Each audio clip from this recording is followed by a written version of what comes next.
Hello everyone, welcome to my new vlog and I hope आप सब अच्छे होंगे। सो यार, आज का ब्लॉग है ना, थोड़ा सा इन्फॉर्मेटिव होने वाला है। कहीं जा नहीं रहे हैं अपन। मैंने सोचा कि अपने काम के बारे में आप लोगों को बताऊं थोड़ा सा कि मैं काम क्या करता हूं। वैसे तो आपको पता है, मैंने अपने पिछले ब्लॉग्स में कि मैं एक प्रोफेशनल ग्राफिक डिज़ाइनर हूं। और तो मैंने सोचा आज आपके साथ शेयर करता हूँ चीज़ें कि मैं कौन से सॉफ्टवेयर यूज़ करता हूँ। और अभी एक्चुअली क्या है ना कि चीज़ें होती रहती हैं, और जैसे जैसे टाइम होता रहता है तो आपको भी चीज़ें सीखनी पड़ती हैं। सो ऐसा नहीं है कि मैं प्रॉपर ही प्रोफेशनल हूँ। मैं अभी भी सीख रहा हूँ कुछ चीज़ें जो कि मेरे को नहीं आती। सो मैं आपको थोड़ा सा अपना काम दिखाऊंगा कि मैं पहले क्या काम करता था और किस तरीके की डिज़ाइंस मैं क्रिएट करता था। और मैं दिखाने वाला हूँ कि मैं कौन कौन से सॉफ्टवेयर्स यूज़ करता हूँ अपने वर्क के लिए। और पहले मैं वेबसाइट डिज़ाइनिंग भी करता था actually, front end development. As an front end developer मैंने करीब नहीं तो 2 साल जॉब करी है। वैसे टोटल एक्सपीरियंस मेरे को, मेरी फर्स्ट जॉब थी आई थिंक 2015 में, तो 5 6 7, तो टोटल एक्सपीरियंस मेरे को, जॉब एक्सपीरियंस जो है वो 7 ईयर्स का है, जिसमें मैंने as an graphic designer and as an front end developer work किया है। सो मैं आज आपको दिखाऊंगा कि मैं किस तरीके से डिज़ाइंस क्रिएट करता था और किस तरीके की डिज़ाइंस क्रिएट करता था। पहले मैं दिखाता हूँ आपको कि मैं जब फर्स्ट कंपनी में as an graphic designer appoint हुआ था तो उधर किस तरीके का वर्क था। सो ये है एक product design, product box design like. And जब मैं पहली कंपनी में अपॉइंट हुआ था एज एन ग्राफिक डिज़ाइनर, सो उधर है ना, मेरे को है ना एक चैलेंज मिला था कि प्रोडक्ट का बॉक्स डिज़ाइन करना है आपको। सो कुछ इस तरीके से हमने डिज़ाइन किया था इसे। And the logo is also designed by me, the masculine. ये एक जैसे बियर्डो एक कंपनी है ना फॉर मेंस ग्रूमिंग प्रोडक्ट्स, ये भी एक कंपनी है जो कि मेंस ग्रूमिंग प्रोडक्ट बनाती है। और इसका जितना भी पैकेज, लेबल जो भी थे वो सब मैंने ही डिज़ाइन करे थे। एक ये था, है ना, एंड एक ये था, एंड ये कुछ मॉकअप्स भी डिज़ाइन करे थे मैंने इनके लिए। सो ये थोड़ा सा चैलेंजिंग था। सो पहला जो मेरा काम स्टार्ट हुआ था वो प्रोडक्ट डिज़ाइन से स्टार्ट हुआ था। एंड देन उसी कंपनी में मेरे को एक चैलेंज और मिला था। वैसे तो बहुत सारे चैलेंजेस थे, बट जो ये चैलेंज था ना, जो वाला थोड़ा सा टफ था मेरे लिए। एक चिल्ड्रन बुक थी जो कि मेरे को डिज़ाइन करनी थी। एंड इट वाज लाइक कि यार, पेपर साइज़, फिर उसका डायमेंशन और इन सब चीज़ों को एक साथ रखना और एक ही मतलब तरीके से रखना, कभी काम किया ही नहीं था यार इस तरीके से अपन ने। सो और कोई है ना बताने वाला भी नहीं था उस टाइम पे, कि कोई सीनियर हो या कोई अपने साथ हो। मैं एक ऐसी कंपनी में था जहाँ पे मैं ही अकेला ग्राफिक डिज़ाइनर था। सो हर टाइम पे कोई ना कोई नया चैलेंज आ जाता था मेरे लिए। And the toughest challenge, this project. यार ये जो प्रोजेक्ट था ना, करीब ये 64 पेजेस का प्रोजेक्ट था। और भाई साहब, करीब इसे भी बनाने बनाने में, बिकॉज इसकी इमेजेस निकालना इज़ लाइक कि यार कहाँ से निकालूँ ऐसी इतनी मतलब परफेक्ट इमेज और हर एक चीज़ के साथ कंबाइन हो जाए वो। सो करीब मेरे को इसे को बनाने में 2 हफ्ते लगे थे। सो अब आगे बढ़ते हैं। देन इसके बाद, इस कंपनी के बाद जो मैंने कंपनी ज्वाइन करी थी वो एक पीआर मीडिया कंपनी थी, मीडिया कंपनी थी एक्चुअली, जो कि कई companies as an social media पूरा हैंडल करती थी। सो मेरे पास कुछ 5 6 ब्रांड थे जो कि इंटरनेशनल ब्रांड थे, ग्रूमिंग ब्रांड्स जिन्हें बोल सकते हैं। तो उनके लिए मैं ना सोशल मीडिया ग्राफिक्स डिज़ाइन करता था लाइक दिस। एक तो मिस्टर बार्बर था, and SK is the parent brand जो कि इन सब ब्रांड्स को सेल आउट करता था। एक रीका था, आर्डेल एंड कसमारा, मैकेडेमिया, एंड इस टाइप से 4 5 ब्रांड थे मेरे पास, Ola candy. These all the creatives designed by me. अच्छा लगता था यार डिज़ाइन करना इन सब चीज़ों को। तो यार इधर है ना अपने लिए चैलेंजिंग ये रहता था, इधर है ना हर हफ्ते का मतलब लाइक 6 डेज़ का पूरा कंटेंट कैलेंडर तैयार तैयार होता था, जिसके अकॉर्डिंग मेरे को है ना ग्राफिक्स बनाने होते थे। एंड यार ग्राफिक्स में ये होता था, जब वो अप्रूवल के लिए जाते थे ना, तो मेरे को ये ध्यान रखना पड़ता था कि जो पहले ग्राफिक्स जा चुके हैं तो उससे कोई भी सिमिलर ग्राफिक नहीं जाए। क्यों? क्योंकि है ना अगर कोई भी सिमिलर ग्राफिक जाता था ना तो वो रिजेक्ट हो जाता था। और इसमें ना मेरे साथ बड़ा कांड होता था भाई साहब। कई बार तो ये होता था कि क्लाइंट को है ना कंटेंट कैलेंडर भेज दिया गया, मतलब करीब 12 ग्राफिक्स होते थे, 12 या 16 ग्राफिक्स होते थे। और इट वाज लाइक कि जब हमें ना ग्राफिक्स बनाने बनाने बैठता था ना मैं कंपनी में, तो मेरे को ये ध्यान रखना पड़ता था कि जितने भी पिछले ग्राफिक्स हैं उनसे सिमिलर कुछ भी नहीं होना चाहिए। मतलब हर वीक कुछ ना कुछ नया चाहिए होता था, हर वीक कुछ ना कुछ नया। और उस चीज़ ने ना मेरे को बहुत सारी चीज़ें सिखाई भी, क्लाइंट को कैसे देखना है, किस तरीके से हैंडल करना है क्लाइंट को। सो भाई जो मज़ा आया था ना उधर, ये था कि कंटेंट कैलेंडर तैयार हुआ, मतलब कंटेंट राइटर होता था वो कंटेंट कैलेंडर तैयार करता था, तो उसके अकॉर्डिंगली मेरे को डिज़ाइंस क्रिएट करनी पड़ती थी। और भाई साहब जब क्लाइंट के पास जाता था ना, तो है ना दिल ऐसा होता था धक धक धक धक कि पास होगा या फेल होगा, और कौन से क्रिएटिव रिजेक्ट होने हैं, कौन से क्रिएटिव नहीं होंगे। So most of the time ये होता था कि क्रिएटिव पास हो जाते थे, पूरा जितना भी मतलब क्रिएटिव जाते थे सारे पास हो जाते थे। और कई बार ये भी होता था कि एक आध क्रिएटिव ऐसा हो जाता था कि वो 1 trial, second trial, third trial, मतलब 5-5 6-6 ट्रायल हो जाते थे उसके। मतलब मैं 5-5 6-6 बना के भेज देता था तो भी वो रिजेक्ट हो जाते थे भाई साहब। उस टाइम का जो था ना अलग ही लेवल था यार। थोड़े से और ग्राफिक्स दिखाता हूँ जो कि बेस्ट लगते हैं मेरे को अपने। एक तो ये वाला, आप ये सोचेंगे कि ये एक पिक्चर क्लिक करी गई है, बट ये पिक्चर नहीं है, ये सारा डिज़ाइन किया हुआ है हर एक चीज़। और है ना ये मैं वीडियोस भी क्रिएट करता था छोटी छोटी सी, उस टाइम वीडियो एडिटिंग आती नहीं थी, बट मैं कर देता था कुछ ना कुछ करके। ये देखो ये वाला, दिस वन, यार मतलब बड़े प्यारे प्यारे क्रिएटिव्स होते थे उस टाइम पे। और चलिए आगे बढ़ते हैं अब। तो as you know gaming cafe भी है अपना देहरादून में, तो उसके लिए भी क्रिएटिव्स मैं डिज़ाइन करता था। एंड ये है ना मैं ना उस टाइम ये था कि मेरे पे आती नहीं थी एडिटिंग वगैरह, मतलब वीडियो एडिटिंग वगैरह और इस टाइप से एनिमेशन करना हल्की फुल्की, तो मैं ना कोशिश करता था इस तरीके से करने की, तो हो जाती थी चीज़ें। टी शर्ट्स भी बनाई थी मैंने शायद, हाँ ये टी शर्ट्स डिज़ाइन क्रिएट करे थे मैंने जेमर्ट्स के लिए। ये टूर्नामेंट का था कि जो टूर्नामेंट हुए थे उस टाइम पीरियड पे, ये मैंने एक इसमें ना आप जैसे नाम देख सकते हैं अनटाइटल्ड 2, अनटाइटल्ड कॉपी, भाई साहब बहुत होता था ऐसा। करीब मैंने 2021 तक जॉब करी थी इसी में, ग्राफिक डिज़ाइनिंग में, and as an front end developer also, जिसमें मैं HTML CSS बूटस्ट्रैप jQuery करता था। देन उसके बाद है ना अपन एक यूट्यूब पे आ गए थे। यूट्यूब में अपना एक एस्ट्रो वॉइसेस करके चैनल है एस्ट्रोलॉजी का, जो कि हमने करीब 2 साल चलाया है और अभी भी चल रहा है वो।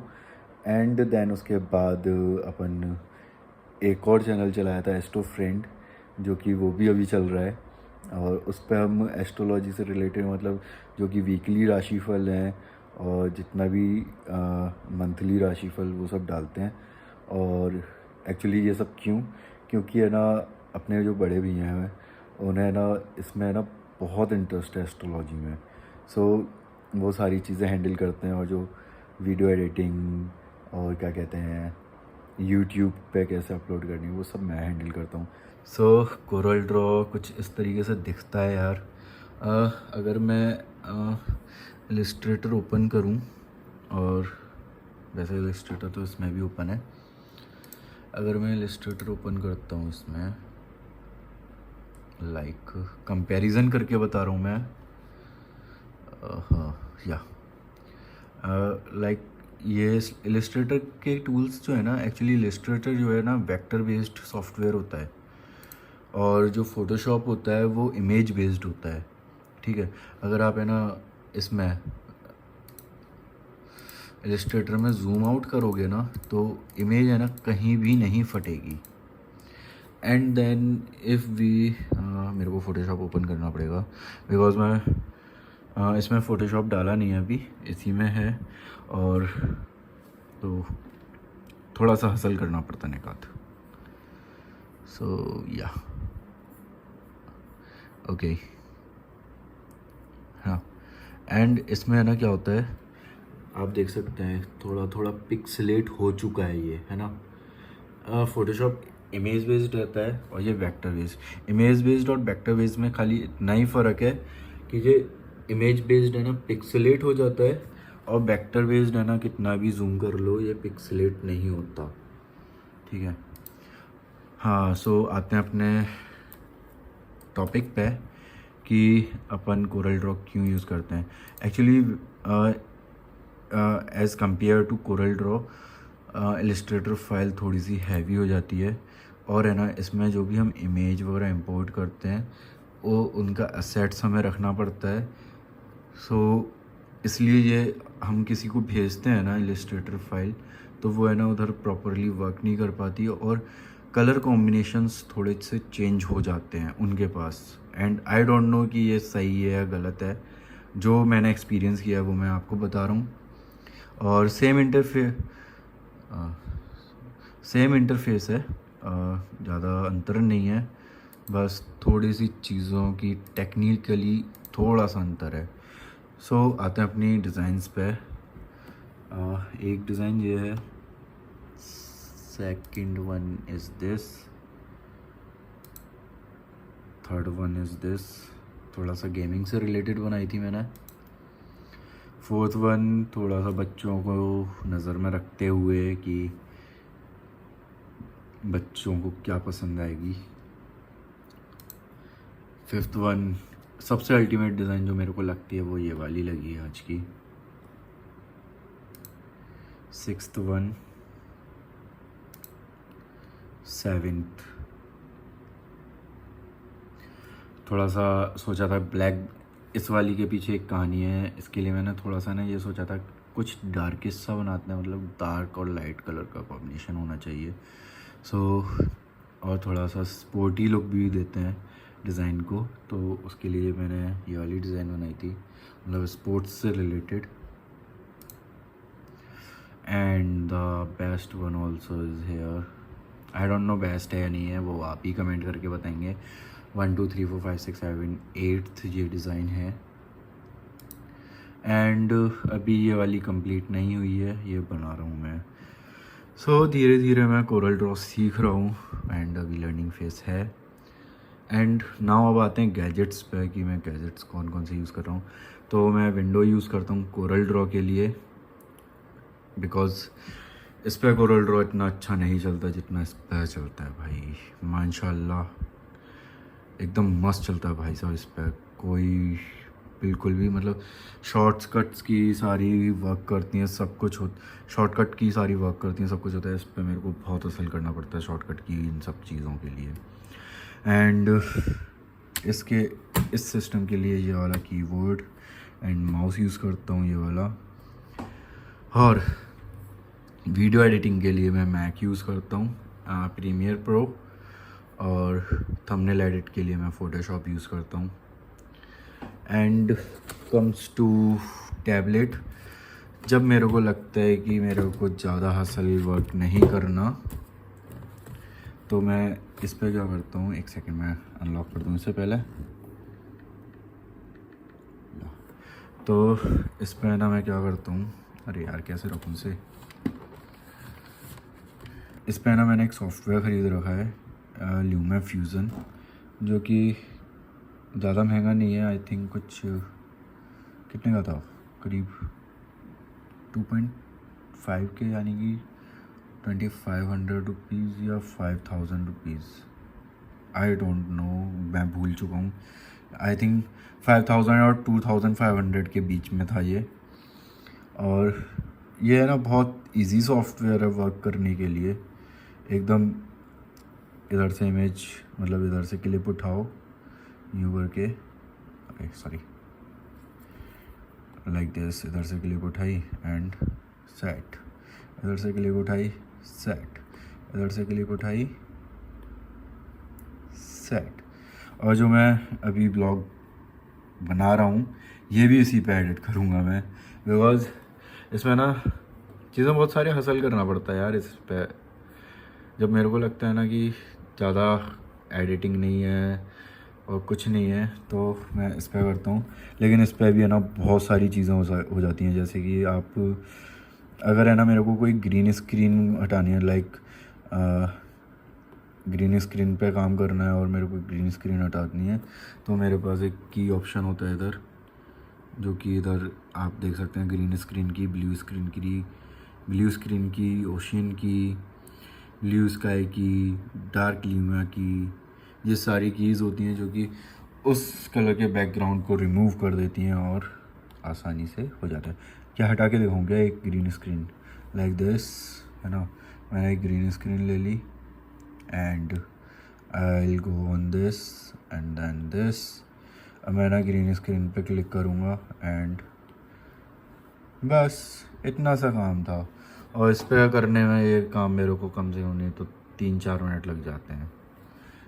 सो एंड इसे अगर छोटा करना है तो लाइक दिस, इधर गए एंड इधर से साइज़ छोटा बड़ा कर देंगे, बस इस तरीके से ये चीज़ें हो जाती हैं।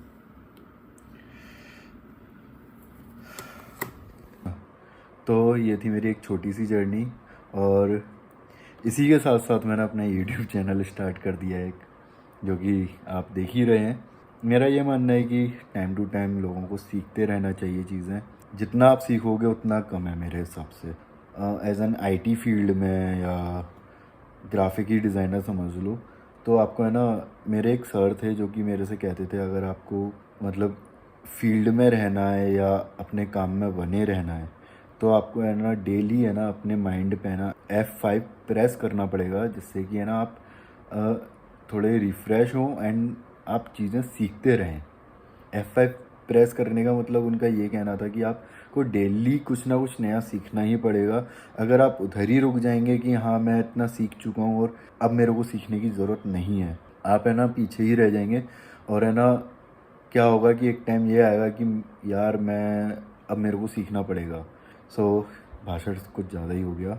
आज का जो ब्लॉग था वो थोड़ा सा इन्फॉर्मेटिव था, थोड़ा सा मेरे बारे में था कि मैं कितने टाइम तक जॉब करी और मैं क्या क्या कर रहा हूँ और किस तरीके से कर रहा हूँ और क्या क्या सीख रहा हूँ मैं, और आगे आने वाले टाइम में क्या सीखने वाला हूँ मैं। तो था एक इन्फॉर्मेटिव ब्लॉग था, आई होप आपको पसंद आया होगा। सो मैंने एक्चुअली क्या सोचा था कि यार कहीं ना कहीं तो जाते ही रहते हैं, कुछ ना कुछ बनाते ही रहते हैं, आज कुछ अपने बारे में बोला जाए अपने चैनल पे, जिससे कि लोगों को पता तो पड़े कि हाँ कि करता क्या है ये बंदा, है ना। सो आई होप आपको पसंद आया होगा, एंड पसंद आया हो तो please like share and subscribe, और कमेंट करके बताएं कि कैसा लगा आज का ब्लॉग। और मिलते हैं यार फिर कल किसी नए ब्लॉग के साथ, तब तक के लिए गुड बाय।